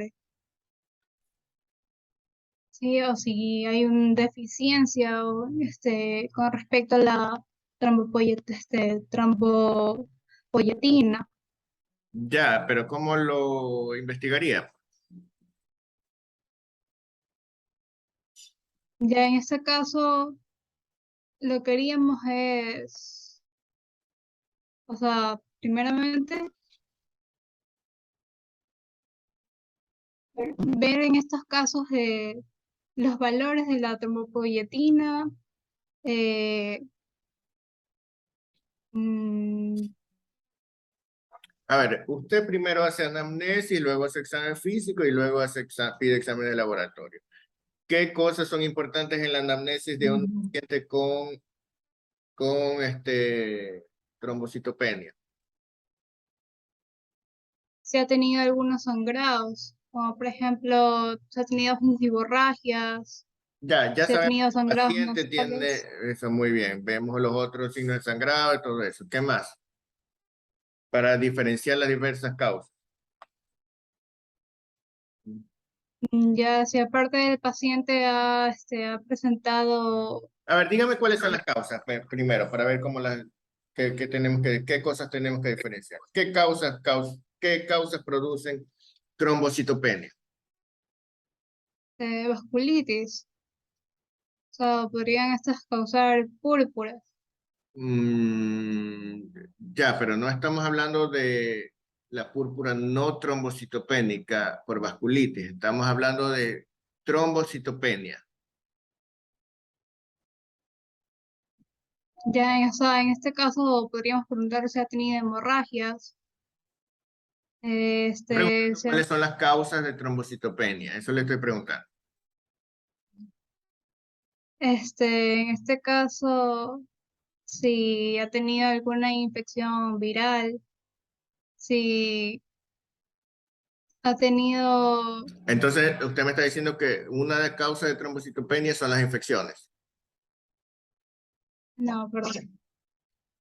Bueno, las causas pueden ser autoinmunes, o esta de aquí puede ser que, A ver, plaquetas bajas. ¿Qué quiere decir? Que no se están produciendo suficiente, que se están destruyendo o se están secuestrando, ¿verdad?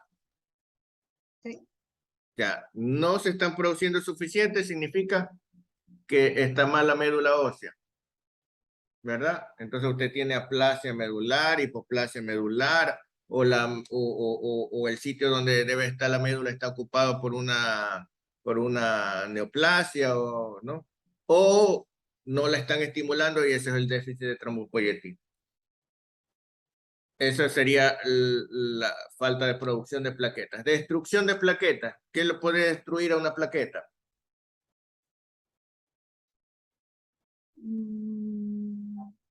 puede ser por causa inmunitaria. Ya, entonces las causas inmunitarias, ¿cuáles pueden ser? Puede ser, Bueno, en este caso podría ser una púrpura trombocitopénica idiopática, ya, entonces puede o ser una infección pasada que está dando una reacción de autoinmunidad. ¿Qué más? ya puede ser por hepatitis. En este Puede caso ser una también infección el presente lupus, que está afectando las plaquetas. Ya, ¿qué más? Una púrpura trombocitopénica infecciosa. ¿Qué más? el lupus, Puede ser un proceso, una enfermedad autoinmune que está atacando las plaquetas. Muy bien, ¿qué más?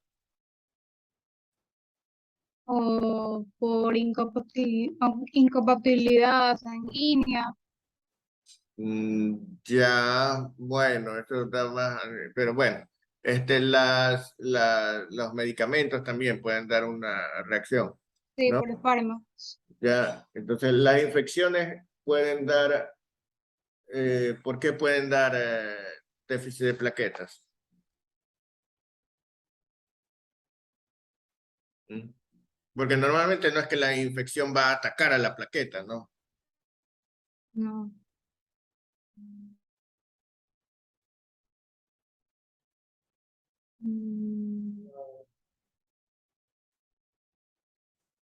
Mm. en este caso podría haber un aumento, bueno, un aumento en la destrucción de las plaquetas. Claro, estamos hablando de causas de aumento de destrucción de las plaquetas, pero ¿por qué? Las plaquetas se van de la circulación porque se convierten en un coágulo. Porque la coagulación sanguínea, como yo les decía, es parte de la reacción inflamatoria. ¿Sí?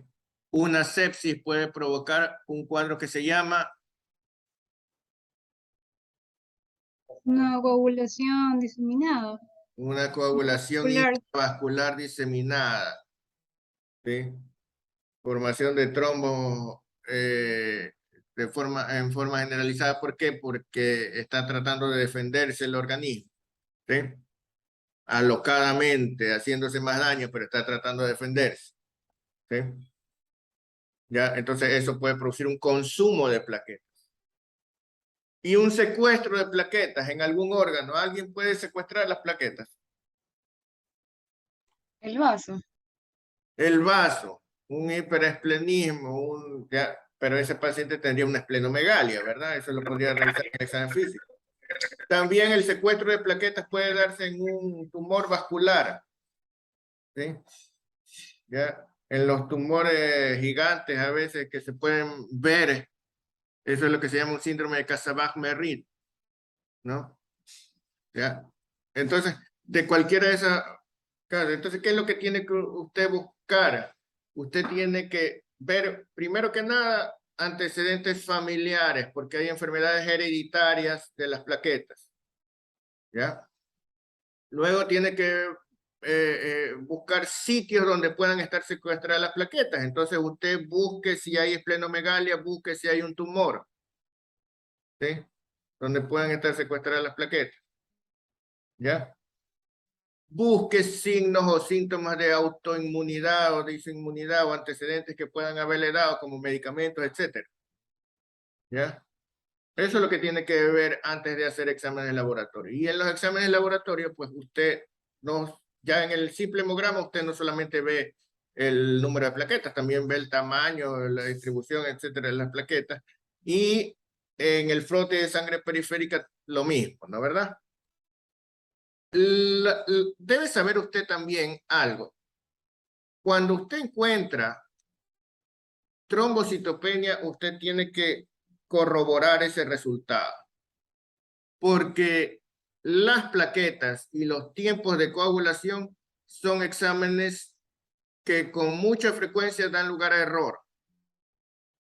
¿Sí? Porque cuando se toma la muestra, ya, a menos que usted haya tomado la muestra, usted no sabe quién tomó la muestra y con qué técnica tomó la muestra y cómo mandó esa sangre al laboratorio ni cuánto se demoraron en procesarla. La muestra se puede coagular in vitro. ¿Sí? Y créanme que yo he visto gente que se les coagula la muestra y coge la aguja de la jeringuilla y le saca el coágulo y manda el resto para no tener que tomarle otra muestra. Entonces imagínense cómo va a salir esos resultados. Ahí nomás ya se fueron todas las plaquetas. ¿Ya? Ese va a ser guacho militar. No. Entonces, ese es el problema.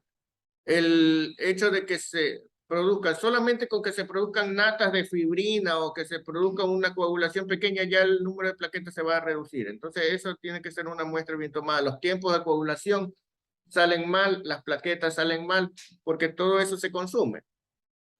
¿Ya? Son los exámenes de laboratorio que más dan lugar a errores. ¿Sí? Entonces, esos exámenes se deben corroborar. ¿Ya? Una vez corroborado, entonces usted hace todo el estudio. ¿Sí? Y por supuesto, si se trata de una púrpura no trombocitopénica, ¿qué haría Sheila? Bueno, pues en este caso tendríamos la púrpura por ejemplo, en este caso, un ejemplo de esto sería la púrpura de Notch, Schoenlein, en donde se ven prácticamente las púrpuras en los glúteos y en los miembros inferiores, y estas son palpables.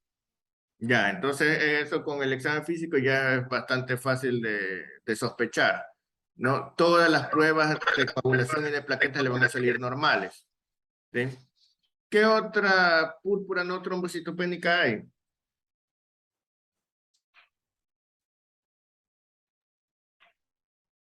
También estaba el síndrome de Bernard-Saulier. Ya, pero eso sí es trombocitopénica, ¿no? ¿Verdad? ¿O es no trombocitopénica? Dígame. Es no trombocitopénica. Ya, a ver, cuénteme cómo es ese síndrome. Mm,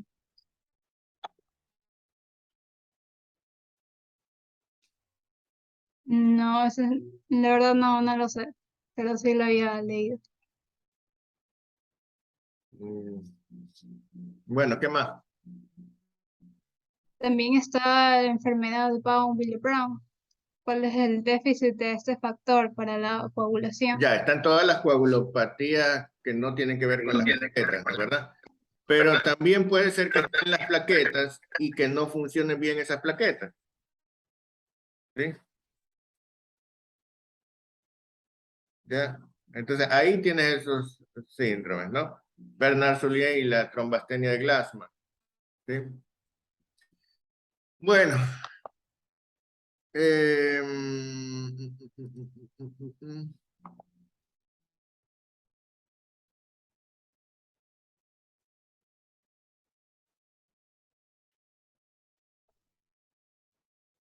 Paciente femenina de 11 años conocida desde los 3 años por trombocitopenia en el rango de 50.000 por milímetro cúbico. Evaluada por posibilidades de desórdenes autoinmunes con estudios inmunológicos básicos, complementos, anticuerpos antinucleares, anti-ADN, factor reumatoide, todo, y los resultados fueron normales. Y resulta que tenía antecedentes familiares. 12 parientes afectados, incluyendo la abuela materna, la madre, los tíos, los primos y la hermana. Y le hacen un frote de sangre periférica y ven eso. ¿Alcanzan a ver algo? Hágale zoom, doctor.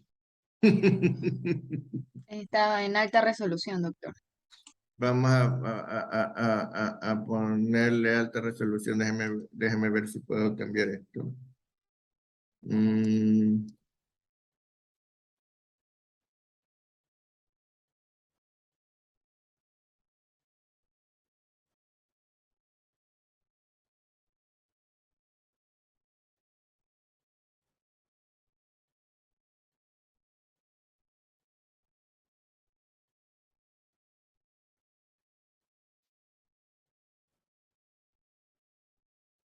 Bueno, lo puedo aumentar de tamaño.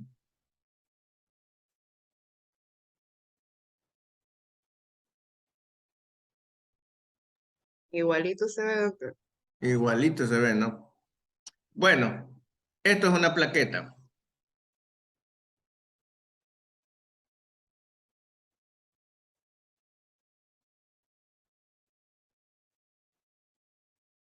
Doctor, esos serían anulocitos. No, estos son glóbulos rojos normales. Esto es una plaqueta gigante. Doctor, pero hasta ahora tenemos el dato de que es mujer, entonces si es familiar, podríamos descartar que sea afectación del factor 9 y factor 8. Hasta ahora lo más probable es que sea una alteración del factor 7. Pero tenemos plaquetas gigantes.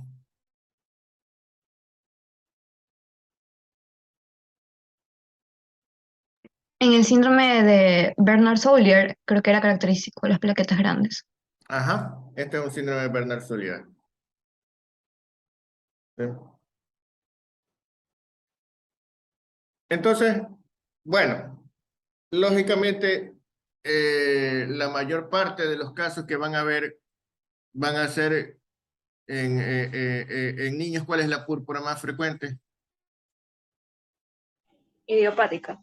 La trombocitopénica idiopática, ¿no? Que es precausa inmune. Entonces, el antecedente más común va a ser ¿cuál? Infecciones, infecciones víricas. Una infección vírica, pero no en ese momento, sino una semana o 2 semanas antes, ¿sí? Entonces, un catarro o una infección viral de cualquier tipo que esté provocando una reacción. Y la segunda más frecuente van a ser las púrpuras trombocitopénicas infecciosas. Usted tiene que tener mucho cuidado cuando el paciente tiene púrpura y tiene fiebre. Porque el niño con púrpura y fiebre tiene probablemente una púrpura trombocitopénica infecciosa y puede ser algo muy grave. Usted valore bien a ese paciente, valore su estado general, valore su perfusión, valore los signos de sepsis. Porque las sepsis más graves que provocan coagulopatía diseminada y las que lo pueden matar en poco tiempo se presentan como púrpura, ¿sí? Es diferente del cuadro del paciente que se lo ve bien, pero tiene una púrpura y no tiene signos constitucionales ni todo eso, que eso probablemente sea una púrpura trombocitopénica idiopática. Pero el otro no, el otro paciente puede estar muy grave y necesitar pues un tratamiento inmediato, ¿no? Aislamiento, terapia intensiva, antibióticos de amplio espectro, lo que sea. ¿Sí? ¿Ya? Bueno, ¿alguna pregunta? Que aquí ya nos quedan 6 minutos nomás para conversar y despedirnos. Justamente eso de la posinfecciosa que genera esta púrpura autoinmune, me resulta algo raro. ¿Cómo es posible? ¿Es que es como una reacción cruzada como pasa con la fiebre reumática? ¿O cómo sería Sí, sí, la es reacción una cruzada? reacción de autoinmunidad similar a lo que pasa en la fiebre reumática, exactamente, pero es contra las plaquetas. Anticuerpos contra las plaquetas. De hecho, en el tratamiento, ya verán ustedes cuando ven el tratamiento, a veces se utilizan anticuerpos, ¿no? Anticuerpo rituximab, creo que se dice ahora. Bueno, pero ahorita no estamos viendo tratamiento, pero ya lo estudiarán próximamente. Tan pronto pasen esta materia.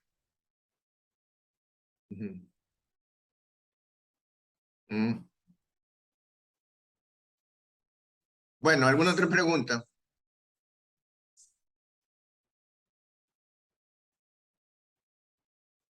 Descubriste que la warfarina es veneno para ratas, muy bien.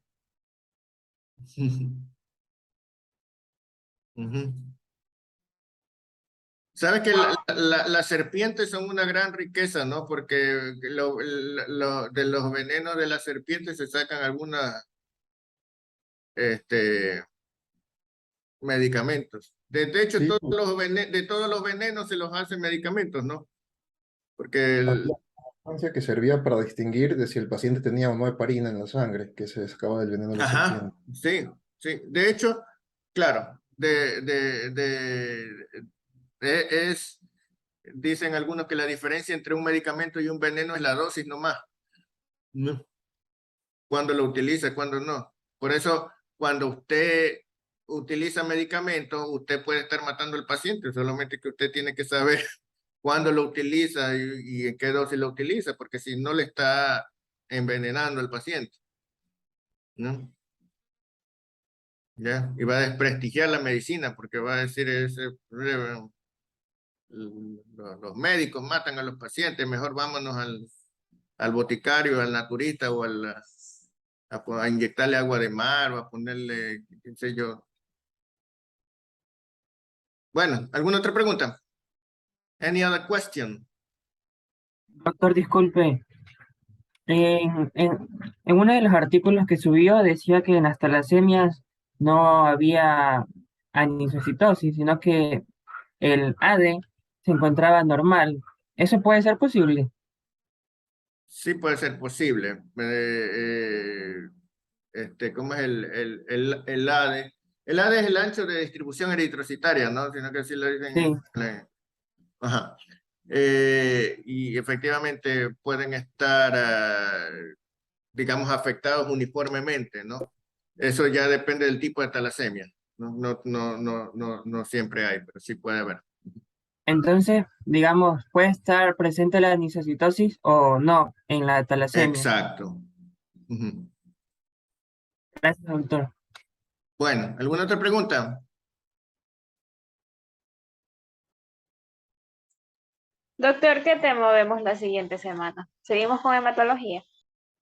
Seguimos con hematología. Tú sí quieres, ¿no? Ya, supéralo, ya pasó eso, ya.